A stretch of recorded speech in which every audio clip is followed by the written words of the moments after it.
My name is John Callahan. I'm a retired FAA employee. I was the division manager for the Accidents Evaluation and Investigation Division in D.C. About 2 years before I retired, I received a call from Alaska region where the region wanted to know what to tell the media.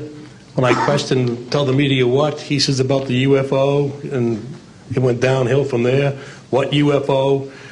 It turned out I told him what any government employee would do at that time was to tell him it's under investigation.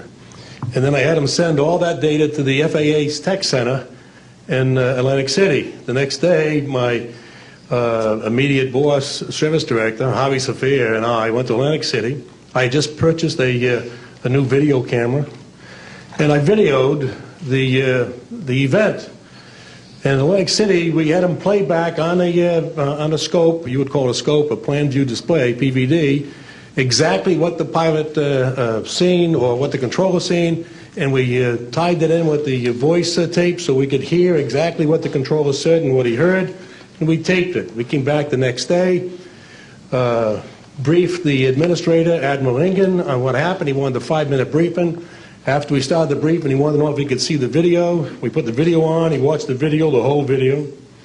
The next day, he set up a meeting for me to give a dog and pony show to President Reagan's scientific staff and whoever they brought over, and to hand off all that data to them.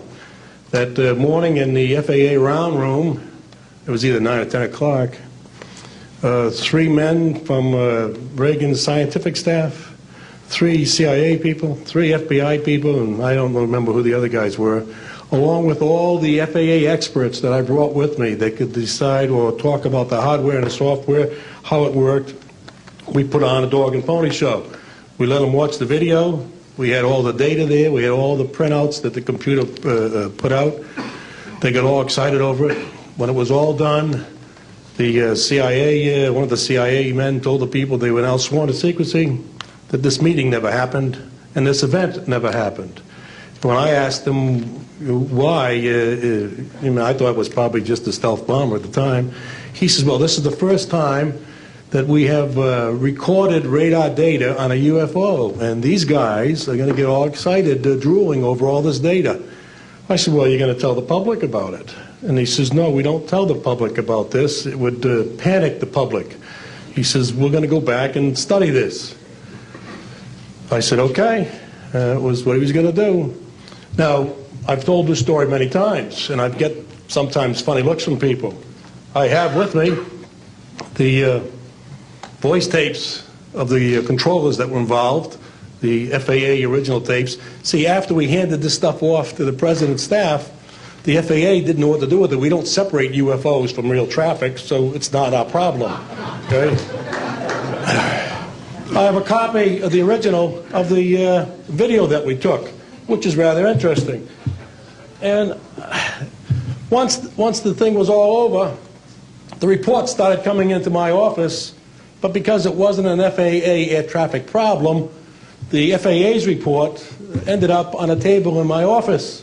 And it stayed there until I retired, when one of the staffers packed up all my gear and helped it move to my house.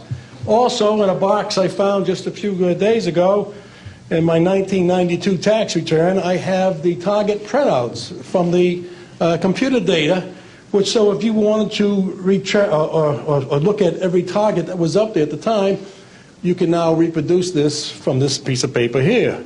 And it's called the UFO incident, Japan 1648, I believe the number was, that happened on November the 18th, 1986. I'm prepared to go to Congress, to swear before Congress that everything I've told you people and everything that is here is the truth. Thank you.